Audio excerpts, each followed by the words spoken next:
สบายดีมื้อนี้สิมาเว้าเรื่องศักดิ์สิทธิ์หรือว่าความเชื่อเนาะก็อิงตามความเชื่อของคนเนาะอ่าแต่ข้อยเนี่ยเชื่อในความคิดของข้อยว่าศรัทธาเนาะเรื่องศาสนาพุทธข้อยเคยไปไหว้บนแต่ละบ่อนแต่ละวัดแต่ละว่าก็คือว่าได้ดังสมหวังได้ดังปรารถนาแต่ข้อยก็เชื่อก็อีกตามความเชื่อของทุกคนเนาะแต่ที่หนึ่งมื้อล่าสุดเนาะข้อยเฮ็ดงานแล้วข้อยเลยจับบัวเนาะติดบัววงกบอะนะแล้วฝนน่ะมันสิตกเนาะฝนน่ะนะมันสิตกมาแล้ว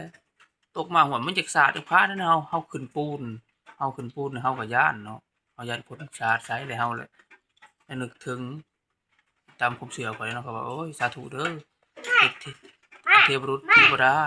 ถ้าว่าเจ้ามีจริงก็ขอให้ตกทางอื่นหรือว่าตกก็อย่าสาดใส่เด้ออาพอดีบังเอิญบ่จักบังเอิญจักแม่นอีหลีแหละมันก็บ่ตกนะฝนน่ะตกก็ตกทางอื่นครึ้มมาแต่ว่าตกทางอื่นตกใกล้ๆเด้มันตกก็ตกนิดนึงตกแต่มันบ่สาดอีกบัดนี้ถูกคิดมาอิงตามความเชื่อบ่หรือว่าย้อนความบังเอิญเนาะ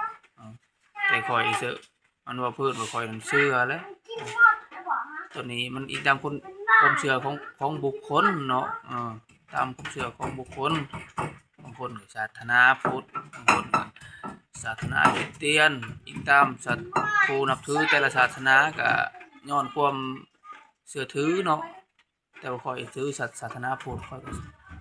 เชื่อศาสนาพุทธแต่ข้อยศรัทธาในธรรมะหรือว่าความเชื่อของข้อยเองเนาะเอาง่ายๆคือความเชื่อของบุคคลหรือข้อยเองเนาะแต่ว่าไปเบิ่งคลิปนี้แล้วก็บางคนก็บ่เชื่อก็อย่าลบหลู่เนาะก็อิงตามความเชื่อของบุคคลข้อยคือว่าแล้วข้อยนั้นแม่นอีหลีคือข้อยเข้าไปขอบะตามวัด ขอบะตามวัดตามว่าแต่ก็เห็นผลอีหลีได้พ่อพี่น้องเห็นผลอีหลีได้ข้อยบะไว้ตะอี้ข้อยบะให้ได้ลูกไปบะอยู่พระธาตุดังลาวขอให้ผู้ข้าได้ลูกเด้อวางเดือน6เดือน7เดือน8ภายในปีนี้โลดว่าปัดได้เลยเด้ได้ลูกอีหลีได้ที่ได้ลูกยากได้เป็นหยังข้อยจึงว่าในโตข้อยเองนี่หั่นเชื่อว่าคันได้เว้าไปแล้วมันได้ผลอีหลีมันศักดิ์สิทธิ์อีหลีนะนั่นจังว่าเชื่อและเรื่องครูบาอาจารย์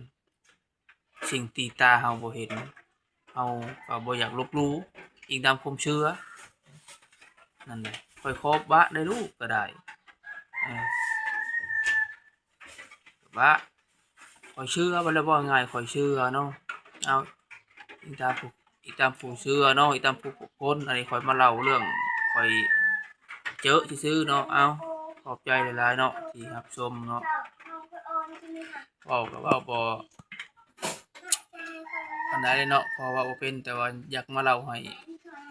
พี่น้องฟังเนาะเอาขอบใจเด้อครับชม